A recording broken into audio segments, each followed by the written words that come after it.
অবশেষে সাক্ষী না আসায় হিটু শেখ কি বেঁচে যাবে? অবশেষে ৬ তারিখ মঙ্গলবার হিটু শেখ ও তার সবাইকে আদালতে এজলাসে নেওয়া হয়।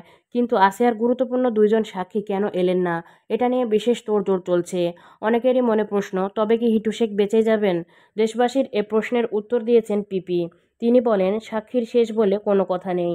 আজ সাক্ষীর দিন ধার্য ছিল ঠিকই, কিন্তু ব্যক্তিগত কারণে সাক্ষীরা উপস্থিত হতে পারেননি, আর এর জন্য আমাদেরকেও অবগত করেছেন। আগামীকাল আসতে চেয়েছেন। কোনো সাক্ষী যদি না আসে, এক্ষেত্রে বেশ কিছু নিয়ম আছে। এক্ষেত্রে সমন ইস্যুর পরে সাক্ষী যদি আদালতে না আসে, তবে ওয়ারেন্ট ইস্যু করা হয় এবং একে বলে ডব্লিউডব্লিউ। পুলিশ গিয়ে ধরে নিয়ে আসে। এরপরেও না আসলে এনডব্লিউ জারি করা হয়। পরে এসপি এর মাধ্যমে আবারও ডব্লিউডব্লিউ জারি করা হয়।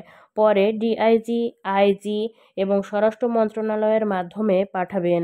প্রসেসরের সীমারেখা খুবই বিস্তৃত, তাই সাক্ষীকে অবশ্যই আসতেই হবে। পোস্টমর্টমের সাক্ষী ছিল এটা। আছিয়া মরে যাওয়ার পরে পোস্টমর্টম রিপোর্ট কী দিয়েছিল, সে তথ্য এখান থেকেই জানা যাবে। আছিয়া কী কারণে মৃত্যুবরণ করেছে তারই প্রমাণ এটা। ২৭ জন সাক্ষী দিয়েছে, আর এই ২ জন সাক্ষী দিলে হবে ২৯ জন। জুডিশিয়ালের সিদ্ধান্তে কী হয় দেখা যাক।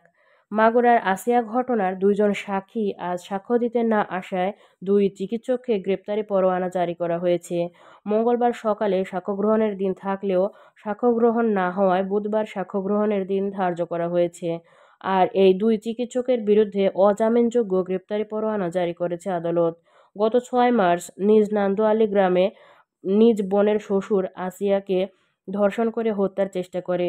পরে চিকিৎসাধীন অবস্থায় ১৩ই মার্চ রাজধানীর সম্মিলিত সামরিক হাসপাতালে মারা যায় আসিয়া।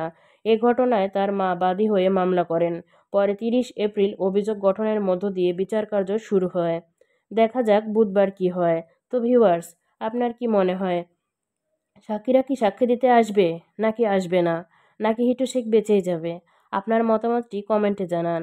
আর এরকম তথ্যপূর্ণ আরও ভিডিও পেতে চ্যানেলটি এক্ষুনি সাবস্ক্রাইব করুন আর ফেসবুক পেজটি ফলো দিয়ে পাশেই থাকুন।